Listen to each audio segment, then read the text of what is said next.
Bonjour à toutes et à tous, je suis ravie de vous accueillir dans votre magazine Tous Frères. Cette semaine, nous avions envie de vous parler d'amour, de cœur, d'élan amoureux, mais aussi d'amour fraternel pour une société plus juste. Nous vous proposons donc de réfléchir aux multiples facettes de l'amour, celui qui nous fait nous surpasser, celui qui laisse glisser les années, celui qui nous fait accepter l'autre. Pour cela, nous irons à Mayotte, au sein de la Fondation des apprentis d'Auteuil, suivre les éducateurs dans leur travail auprès des enfants des rues. Nous verrons que c'est plus qu'un métier et qu'ils s'engagent pleinement pour protéger cette jeunesse. Puis, à La Réunion, nous ferons la connaissance d'un magnifique couple, un couple solide. Nous essaierons de comprendre comment cette femme et cet homme ont cultivé leur amour pendant près de 60 ans. Le décryptage de la semaine sera consacré à la représentation de l'amour dans le bouddhisme. Nous verrons que l'amour est un moyen pour atteindre l'éveil. Aimer, vous l'aurez compris, c'est le verbe qui va donner le chemin de notre émission d'aujourd'hui. Que signifie aimer ? Aimer, n'est-ce pas aussi faire preuve de charité ? Nos reportages et nos discussions nous éclaireront, mais avant cela, inspirons-nous des textes. Cette semaine, Luciano a choisi de nous raconter l'histoire de la petite Thérèse.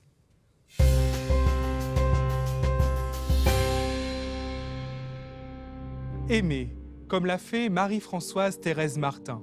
Vous ne la connaissez pas ? Allez, venez, je vais vous raconter l'histoire de cette femme, plus connue sous le nom de Sainte Thérèse de Lisieux. Nous sommes le 9 avril 1888. Une jeune fille de 15 ans frappe à la porte du Carmel de Lisieux en Normandie. Elle a tant désiré vivre ce moment. C'est donc le cœur rempli d'amour qu'elle entre dans cette vie de prière, de travail et d'offrande avec les autres religieuses de ce couvent. Thérèse apprend à aimer ses sœurs au quotidien. Ici, par exemple, en lavant le linge avec elles, ou encore là, en cuisinant en silence pour elles. Dans chaque tâche, aussi petite soit-elle, elle veut mettre de l'amour. Quelques mois plus tard, elle prend l'habit et reçoit le nom de Thérèse de l'Enfant Jésus et de la Sainte Face. Elle continue sa vie dans la simplicité et le don.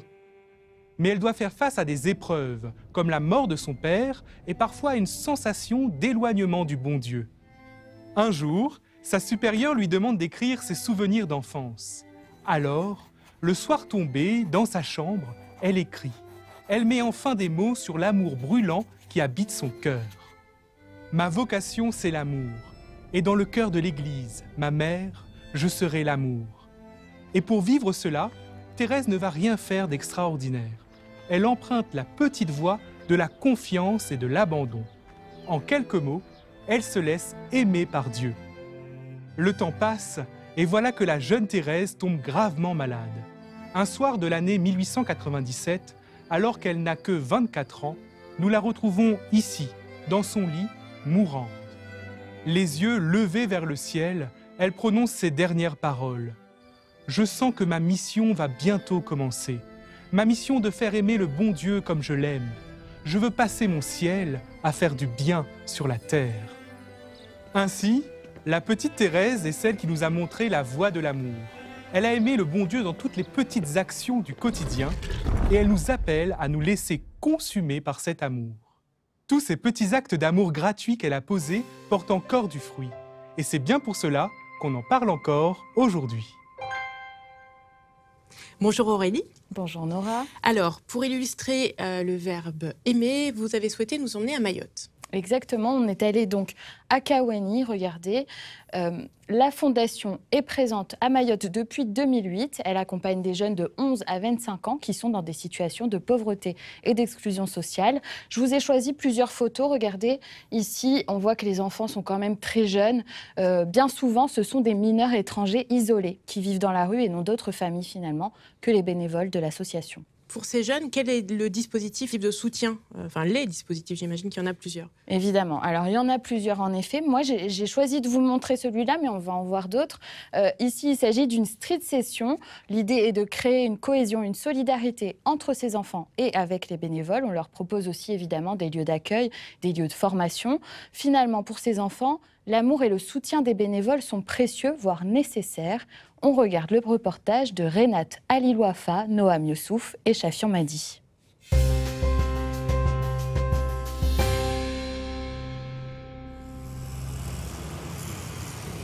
Kaweni, Dans ce territoire situé à l'est de l'île de Mayotte, des milliers de jeunes vivent dans une grande précarité. Déscolarisés, parfois sans papier et sans famille, ils sont livrés à eux-mêmes. Une situation préoccupante pour les membres de la Fondation Apprentis d'Auteuil qui ont décidé de s'engager pleinement pour venir en aide à cette jeunesse. La plupart, ouais, je vous dis plutôt même la majorité, ils sont en situation irrégulière. Et c'est un peu compliqué, ouais, c'est un peu compliqué. En fait, c'est des familles en situation de précarité où c'est difficile de s'en sortir. Enfin... Bah écoute, c'est la réalité, hein, comme tu le vois un peu. Hein. L'image par lui-même, donc c'est un quartier un peu, on veut dire, les quartiers défavorisés, tu vas un peu éloigné du centre. Dans ce contexte, le principal risque pour les jeunes, c'est l'errance et la délinquance. Une fois par semaine, Tala et Jazimia font une maraude pour identifier les jeunes en danger. Il y a beaucoup de demandes ici, donc voilà, notre service intervient beaucoup ici. Les éducs qui sont beaucoup tout le temps ici. Et essayer de suivre un peu les familles au niveau administratif et tout ce qui est... La scolarisation, voilà. On va leur parler en premier, on leur explique nos missions, on leur dit qu'on a une permanence les mardis à côté de Sodifram de 17h à 19h. On échange nos numéros, les contacts, on leur donne le numéro et par derrière, des fois, ils nous contactent, des fois, ils viennent en permanence. Après la maraude, direction les locaux de la Fondation des Apprentis d'Auteuil. Tala et Jazmia retrouvent Driss, le chef de service prévention, pour un débriefing. Driss travaille ici depuis 1 an et pour lui, la mission première de l'association est d'aller vers l'autre, quelle que soit sa situation. C'est des jeunes qui ne sont pas capables, pas assez autonomes pour aller vers les institutions et notamment aller vers l'adulte. Donc il y a un souci voilà, de rapport à l'adulte et à l'institution. Et du coup, nous, on va aller vers eux et on va essayer, malgré qu'ils soient parfois inscrits dans des actes de délinquance, inconditionnellement, on va aller vers eux, essayer de créer du lien et essayer de voir quels sont leurs besoins pour essayer de les insérer socialement. Accompagner les jeunes dans leur accès aux droits, à la scolarité, à la formation professionnelle ou au logement. Pour les éducateurs, la mission est colossale. Leur venir en aide demande un engagement de chaque instant. C'est un métier qui n'est pas anodin, qui demande une vocation. Et cette vocation, je pense qu'il faut aimer ce travail-là. Il faut aimer les jeunes, il faut aimer les familles et il faut aimer se rendre utile. Voilà. Par exemple, la demande d'avocat, pour la vie, comme ça, et c'est tes propres valeurs en fait qui parlent en premier. C'est le fait d'aller vers les autres, écouter, aimer, donner. Enfin, c'est ça. C'est donner la main, enfin tendre la main pour que les autres puissent avancer en fait et les accompagner. Le mot charité résonne pour moi parce qu'en fait c'est le fait de donner et de répondre à un besoin aussi. Par exemple, un jeune te dit j'ai besoin de ça, tu vas l'accompagner et tu vas être là pour ce jeune-là. Pour moi, la charité, c'est ça. Un amour pour les autres qui porte ses fruits. Yasser fait partie de ces dizaines de jeunes accompagnés par Apprentis d'Auteuil. Bachelier mais sans papier, à 21 ans, il se retrouve sans perspective d'avenir et sans ressources. Grâce à sa rencontre avec les éducateurs, il a pris un nouveau départ. Allez Yasser, prends place. Bonjour tout le monde. Bonjour. C'est un jeune très motivé et il est prêt à aller de l'avant. Donc il se donne à 200% pour réussir. On a été là pour lui apporter cette aide-là, en lui disant, en le rassurant, et à chaque fois qu'il a besoin, nous on était là. Après j'ai postulé dans certains travail, ils m'ont obligé d'amener ma séquelle. Ils m'ont guidé, ils m'ont tout aidé par rapport à ça. Après, je voyais comme si c'était ma maman et mon papa qui étaient toujours à côté de moi parce qu'ils ne me laissaient pas. Ils me disaient, vas-y, c'est un bon chemin de toi, il ne faut pas laisser. Et je les aime beaucoup.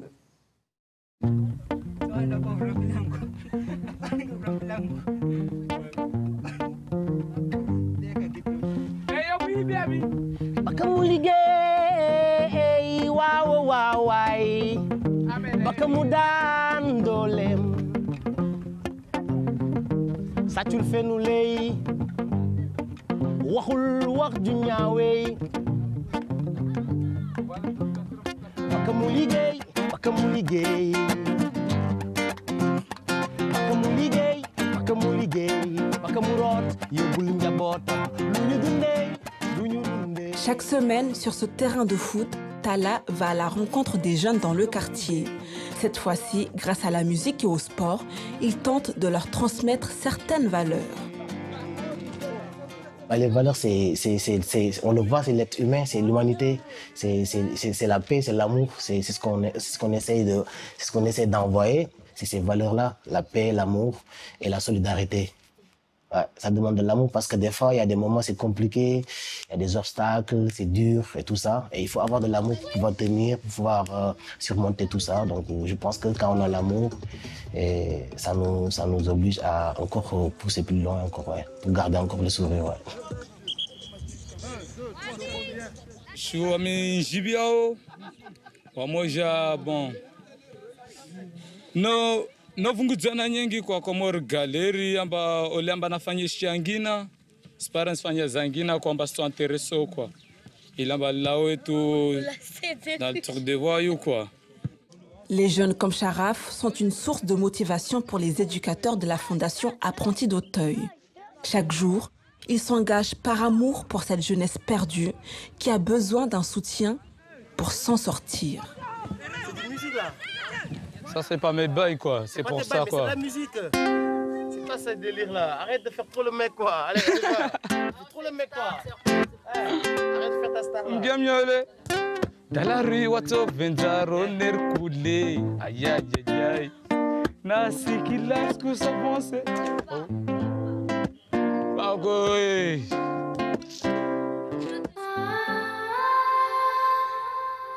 On le voit bien, comme avec ses éducateurs à Mayotte, aimer, c'est aussi prendre soin de son prochain. Mais cet amour vient souvent de l'amour que l'on porte à Dieu. C'est en tout cas ce que va nous expliquer Bernadette Mélois. Elle se trouve à Paris et nous nous connectons tout de suite avec elle. Bonjour Bernadette. Bonjour. Bonjour. Alors tout d'abord, je vais vous présenter Bernadette Mélois. Vous êtes directrice nationale pour la liturgie et la pastorale sacramentelle pour la Conférence des évêques de France. Alors, oui, tout d'abord, pour un chrétien, le verbe aimer, qu'est-ce que ça signifie? Et que nous dit la Bible au sujet d'aimer? Ah, alors ce petit mot aimer, qui a 5 lettres, un tout petit mot, c'est en fait un mot qui court à travers la Bible. Et la Bible ne cesse de présenter l'amour comme, le mot aimer, l'amour comme l'attitude fondamentale de tout être humain, non seulement vis-à-vis de ses semblables, mais d'abord vis-à-vis de Dieu. Et on entend Saint Jean nous dire « Dieu est amour, et celui qui demeure dans l'amour demeure en Dieu, et Dieu en lui ». Et dans ces paroles de la première lettre de Saint Jean, eh bien, elles expriment avec une grande clarté ce qui fait le centre de la foi chrétienne. L'image chrétienne de Dieu et aussi l'image de l'homme et du chemin chrétien qui découle de tout cela. Et on voit bien que aimer pour un chrétien, c'est vraiment l'attitude fondamentale et la seule attitude possible. Aimer, pour le chrétien, vise aussi bien l'amour humain que Dieu lui-même. Alors, aimer pour un chrétien, c'est donc fondamental, mais il y a aimer dans la charité, aimer son conjoint, aimer comme des martyrs. Est-ce que c'est la même chose? Alors, oui, c'est le même amour, la même source. Cette source, elle est en Dieu, mais elle se décline de plusieurs manières. On va avoir j'aime Dieu, c'est l'amour, on va dire l'amour d'agapé. Aimer Dieu, aimer son prochain. Il y a aussi l'amour d'amitié. Moi, j'ai des amis que j'aime beaucoup, et c'est l'amour, la philia. Et puis, il y a aussi l'amour charnel, l'amour, on va dire, éros, qui prend, les trois prennent leur source en Dieu, mais le plus grand, c'est vraiment l'amour de Dieu, dont découlent toutes les autres formes d'amour. D'ailleurs, Bernadette, dans l'Évangile, Dans l'Évangile, on nous dit que l'amour du prochain, ça va aussi jusqu'à aimer son ennemi. Pourtant, même quand on est croyant, ça peut nous paraître difficile. Comment on peut s'y prendre? Aimer ses ennemis ne tient pas d'un sentiment. Je crois que c'est faire le pari que l'amour est plus fort que tout et que cet amour qui nous vient de Dieu est plus fort que tout. Et dans l'évangile de Jean, après avoir dit « aimez-vous les uns les autres », eh bien Jésus rajoute « il n'y a pas de plus grand amour que de donner sa vie pour ceux qu'on aime ». C'est-à-dire l'amour de Jésus qui donne sa vie pour ceux qu'on aime et ce même amour qui est notre modèle, notre imitation pour pouvoir aimer les autres. Et nous pouvons le faire par grâce. Voilà. Alors, très rapidement, Bernadette, aimer aide-t-il à pardonner ou cela implique-t-il le pardon? Et oui. Pour le chrétien, il y a à l'amour, il y a deux faces. Il y a le pardon, l'amour que je reçois de Dieu, et le pardon qui est en fait de transmettre à celui qui m'a peut-être offensé, ou je trouve qu'il m'a offensé, c'est quelque part le regarder avec le regard d'amour de Dieu que je vais appeler le pardon. Ça veut dire quelque part, j'ai le sentiment que tu as eu quelque chose, une attitude qui m'a blessée, ou j'ai le sentiment d'être blessée par toi, mais à cause de l'amour qui vient de Dieu et à cause de cette relation qu'il y a entre nous que je ne veux pas casser, que je veux reconstruire. Le pardon reconstruit une relation. C'était passionnant. Merci d'avoir partagé votre vision du verbe aimer. À très bientôt. À très bientôt. Bonne journée. À très bientôt. Merci beaucoup. Merci. Au revoir. Nous souhaitons, dans cette émission, vous proposer des chemins de vie. Nous sommes allés à La Réunion rencontrer un couple d'amoureux. Exactement. Et plus précisément donc à Saint-Denis. Et ce couple, le voici. Il y a Michel et son mari Georges. Ils vont bientôt fêter leur noce de diamant. Bientôt 60 ans de mariage. Exactement 58 ans en fait. Ils nous racontent leur histoire et comment, après toutes ces années, ils s'aiment encore et même plus qu'au premier jour. C'est leur foi en Dieu qui les a aidés pour s'aimer et grandir ensemble. Il se dégage de ce reportage beaucoup d'amour et de bienveillance. On est très content de pouvoir le partager avec vous. Regardez le reportage d'Alexandre Timard.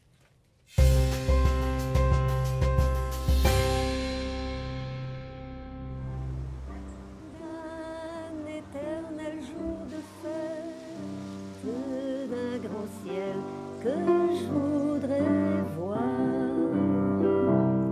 Mais voici que Jésus m'a surpris. Que fais-tu là à m'attendre, mon ami? Ton ciel se fera sur terre avec tes bras. Ça, c'est une chanson qui nous rappelle notre jeunesse. On s'est rencontrés à Paris quand on était étudiants. C'était en 1959. J'avais 18 ans et Georges en avait 23. On ne s'est pas aimé sur un coup de foudre. Notre amour a été une lente maturation. C'était à Noël 1960. Nous sommes allés en vacances en Savoie avec des cousins. Et c'est là que Georges m'a fait sa déclaration d'amour. Pour moi, ça a été un bouleversement dans tout mon être, un moment de bonheur intense. Il n'y a pas de mots pour décrire ce que j'ai ressenti. Ce jour-là, nous nous sommes dit « je t'aime » et nous n'avons pas cessé de le dire jusqu'aujourd'hui. L'amour entre nous était une évidence parce qu'il y avait une grande complémentarité entre nous. On était heureux d'être ensemble. On avait besoin l'un de l'autre. Au bout de 3 ans, on est rentré à La Réunion et on s'est mariés. On a 58 ans de vie commune, 4 enfants et 14 petits-enfants. C'est bon là. C'est bon là-dessous. Aujourd'hui, je crois qu'on s'aime aussi fort qu'au début. Plus fort même. Je crois que notre relation s'est enrichi avec le temps.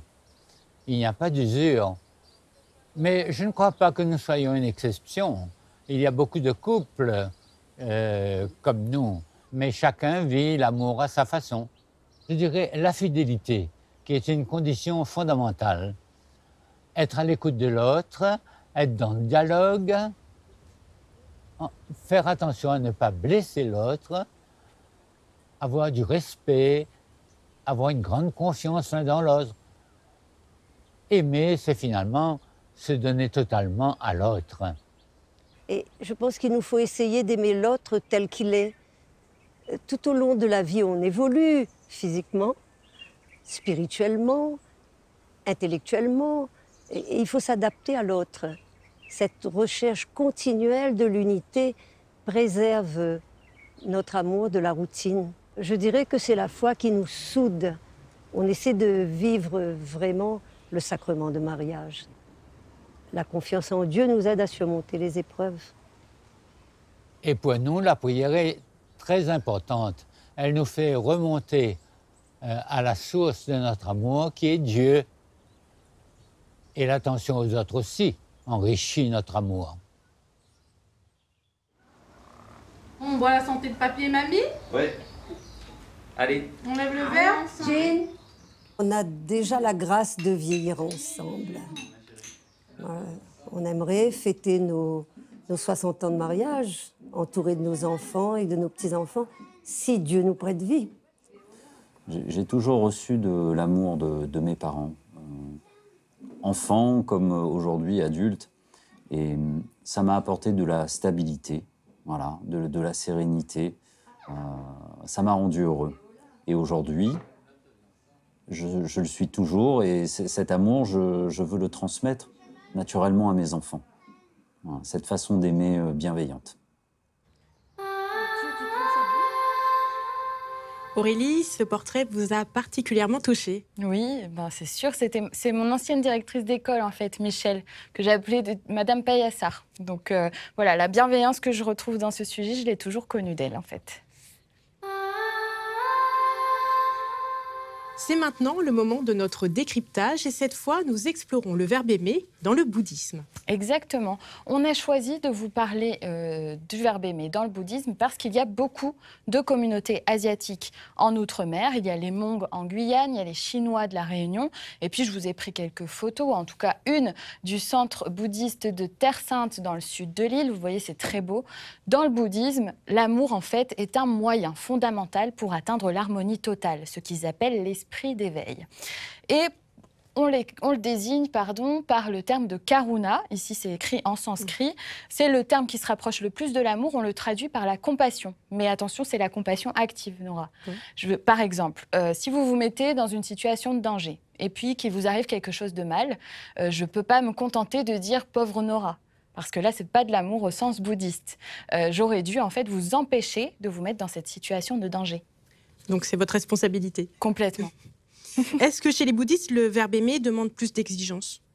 Alors oui, en effet. Et regardez, pour vous expliquer cela, on vous a représenté un Bouddha en éveil avec ce beau halo autour de lui. Aimer, en fait, dans le bouddhisme, c'est un exercice pour atteindre l'éveil. Et comment on s'exerce? En aimant de manière inconditionnelle, sans ego, sans orgueil et surtout sans possessivité. Ici, regardez, on vous a représenté une famille, parce que c'est une nouvelle exigence du bouddhisme. Il ne faut pas réserver son amour seulement pour sa famille ou pour ses amis ou encore pour sa communauté religieuse, par exemple. Si on est exclusif, en fait, ça nous éloigne, encore une fois, de l'éveil. Alors finalement, comment aimer de la bonne manière pour atteindre cet éveil? Alors, pour vous expliquer ça, on a choisi de représenter les 5 éléments dans le bouddhisme. On a l'air, l'eau, le végétal, le feu et l'univers. Ce qu'il faut dire dans le bouddhisme, c'est qu'il faut aimer de la même manière tous ces éléments. Il faut donc aimer autant son enfant que la forêt ou les étoiles. Et puis, je vous ai représenté encore une autre chose. Regardez. Là, il y a Bouddha sous le figuier. C'est une histoire qui est connue des bouddhistes. La légende raconte qu'il était très proche de l'éveil et qu'il a refusé de l'atteindre pour continuer à enseigner sa sagesse aux humains. Ce qu'on peut dire, en résumé, c'est que dans le bouddhisme, l'amour, la karuna, est un exercice pour mener à l'éveil. Et pour y parvenir, il faut réussir à aimer de manière universelle. Il y a plusieurs lectures qui nous ont inspirés pour préparer cette émission. La rédaction vous propose par exemple le Cantique des Cantiques. Il s'agit d'un commentaire du moine bénédictin frère David-Marc d'Amonville sur ce livre de l'Ancien Testament et c'est aux éditions du Cerf. Puis nous tenions à vous faire découvrir ou redécouvrir d'autres poèmes, cette fois en créole. L'auteur est un auteur guadeloupéen, il s'agit de Didier Manette et c'est aux éditions Nègre Marron.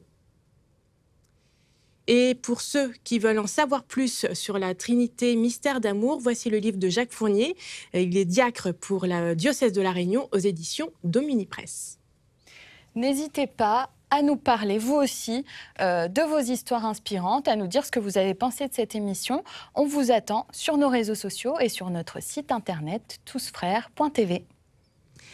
Nous avons voulu laisser les derniers mots de cette émission à Yann et son ami Ralph. Ils nous livrent ce que leur ont inspiré le verbe aimer, des paroles qui, j'espère, vous porteront et que nous vous invitons à partager toute cette semaine.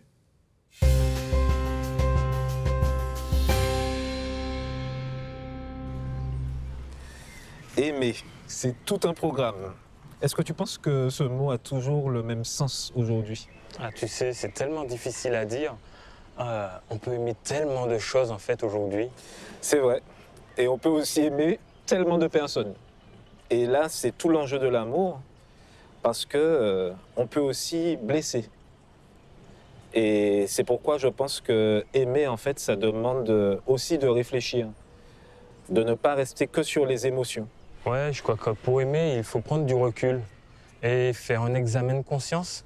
Et comme ça, on peut éviter de blesser les uns et les autres et savoir aimer, en fait. Tu as raison. Mais d'ailleurs, ça me fait penser aux paroles de Jésus, en fait, dans la Bible, où quand il dit qu'il n'y a pas de plus grand amour que de donner sa vie pour ceux qu'on aime, ou encore, par exemple, qu'il faut aimer le Père en premier, et puis aimer notre prochain comme nous-mêmes. Ce sont des paroles qui nous invitent à réfléchir. Et en même temps, c'est intéressant, puisqu'elles peuvent nous permettre de mieux aimer, et peut-être même mieux aimer pour un monde plus beau.